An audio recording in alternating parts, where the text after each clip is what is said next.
Hey everyone, and welcome back to the show. I'm going to introduce you guys to the first serious horror series I've ever known.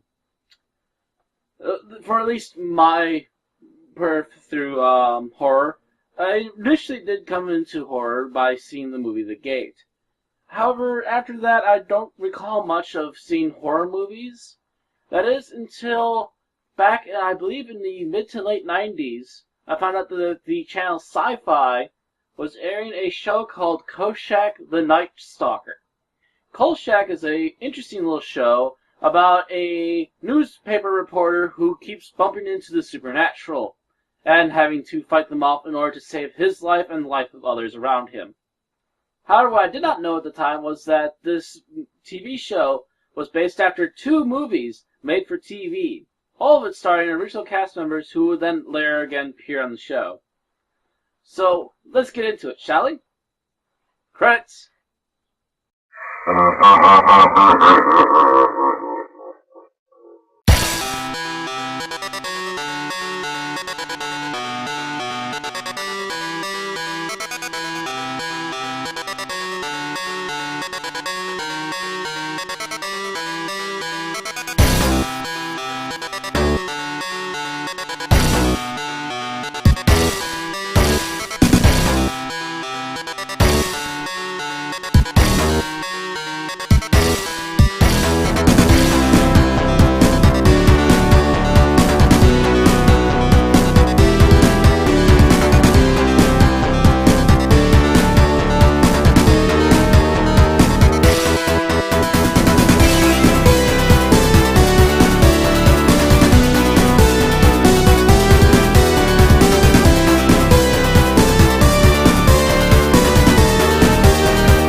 A quick bit of the plot synopsis. Carl Kolchak was once a big-time newspaper reporter. He's been working in LA for some years now, having gone down in popularity, and works for an old editor of his that he's known for a while. Chapter 1. He was about to go on a vacation when his editor calls him in yet again and forces him to start working on a new story that just came in. And obviously, Kolchak is not very happy about this. You are on it. A 2-day-old, third-rate murder. You are on it. What about them? They have other assignments. You're beautiful when you're angry. Out. He obviously thinks that this is just some sort of bull, run-of-the-mill murder story that's going to be posted in the paper in no time flat. That is until a second murder. Not a footprint. And then a third murder. Friday, mate. Seems like something's up. 21st. All three murders seem to have the same MO. Apartment of They are usually women. They're usually night workers. They die quietly and quickly and hardly have an ounce of blood in them. Something very peculiar about that. And old buddy Bernie Jenks. Going with what he's got, Kolchak actually questions the people he knows and can get a hold of, including a coroner who checked all the bodies and says yes, they are all obviously related. They all seem to be attacked by the same guy, leaving bite marks as well as draining the blood somehow every single time. He will not delve into the fantasy 100%, but he will say that Kolchak seems to be onto something with this guy being crazy enough to believe he's a vampire. Now, while they aren't convinced that the whole vampire story, they do realize that this guy's a nutjob who will continue to murder as long as he's on the loose, and they actually find out some background about him, and that is just after they also have their first full-on confrontation. Possibly one of the more epic scenes in the movie. Have a look.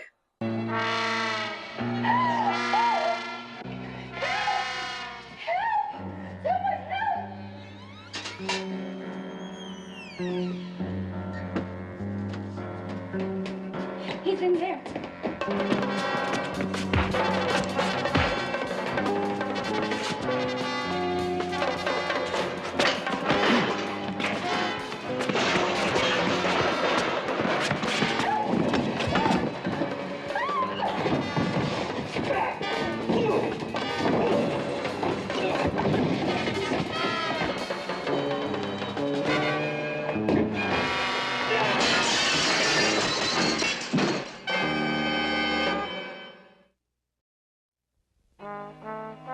was doing double duty as night editor when the PD squawk box went crazy about a wild brawl at the old town hospital.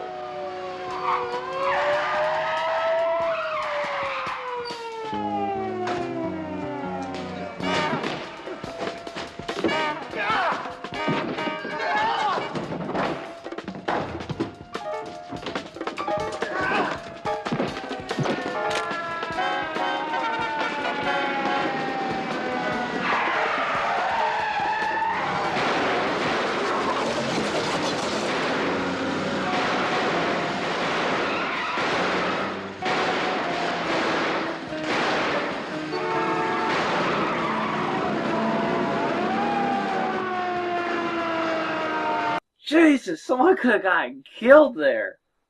Dang.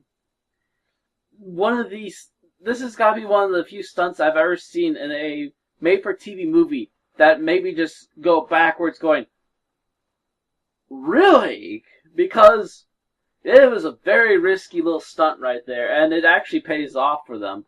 Matter of fact, I even have a comic book version of this movie, and it still looks just as epic there. Long story short, Kolchak is now convinced that this guy has to be a vampire, and he's about the only one who believes it, understands it, and won't let anyone give him bull about it. To the point that he'll probably have to hunt down the vampire himself because he's the only one who has the smarts to risk it. So, plot out of the way. What do we have here? Let's talk about the characters first. Kolchak is a well-meaning reporter.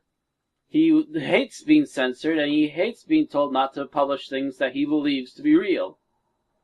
And this is also something that will continue on throughout the TV series as well as the next movie. He seems like he could be possibly a really nice guy, but a lot of people around him tend to push his buttons the wrong way and continue to try and force him not to do the things he feels are right, which the audience generally tends to agree with him. We also get his editor Vincenzo, a very loud Latino, I believe? I can't tell for sure, but that's what I'm leaning to believe. And he is also one of the returning characters for the next movie as well as the preceding series. He's a very loud, very angry man, but deep down you always get a sense that he's always worried for Kolchak, despite how much Kolchak tends to piss him off. And the witty banter between the two characters usually tends to be pretty amusing, even in the TV show. The rest of the actors, while very good and fulfilling what they need to do in the movie quite well, are just kind of one note and just there to fill in the time and give us more details about what's going on in the story, as we slowly unravel what the Night Stalker is. So overall, our main characters are very good and very likable. There are side characters who are not annoying and actually in general are pretty well thought out. And even some of the other side characters who are not the actual villainous monsters of the show tend to pose some threats to Kolchak as well in a more professional light than just going to slay him like a monster. That out of the way, I guess it's time to go to the special effects. Not much in the way of special effects at all in this film. Everything is either trick photography or massive stunts, and again, bringing up this scene again.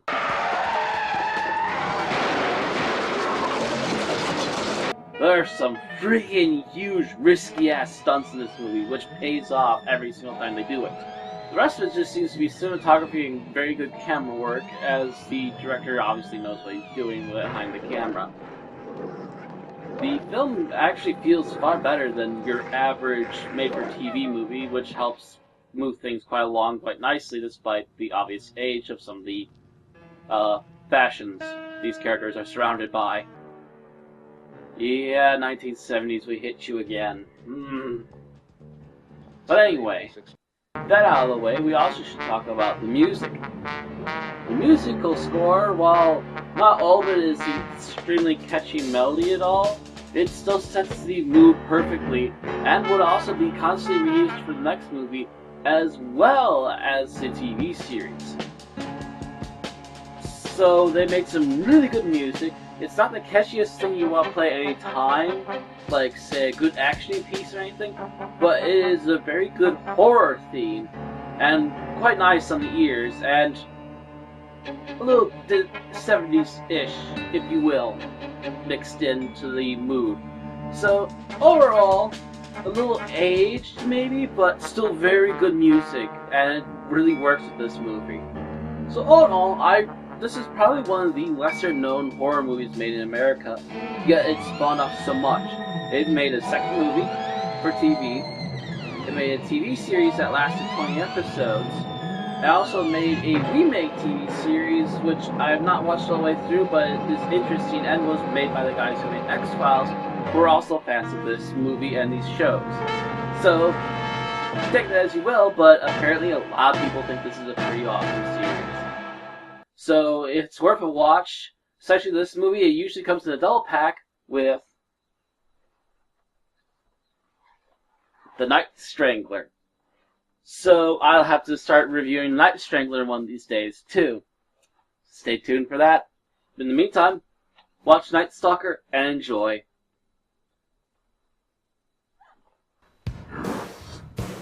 So at last, the sword is at its normal power. I am completely healed, and it has a little something I can do. But what to use that little bit of power for? Super Shade 1, come here! You sword me, master. Yes, I have a gift for you. Okay. Well, if you're going to kill you, I'll make you extremely powerful. Let's find out, shall we? No, wait!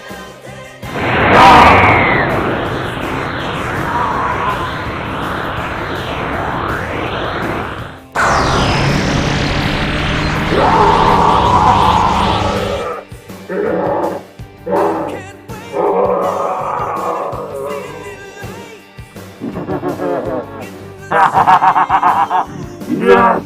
Yes! Now! The leg is still still.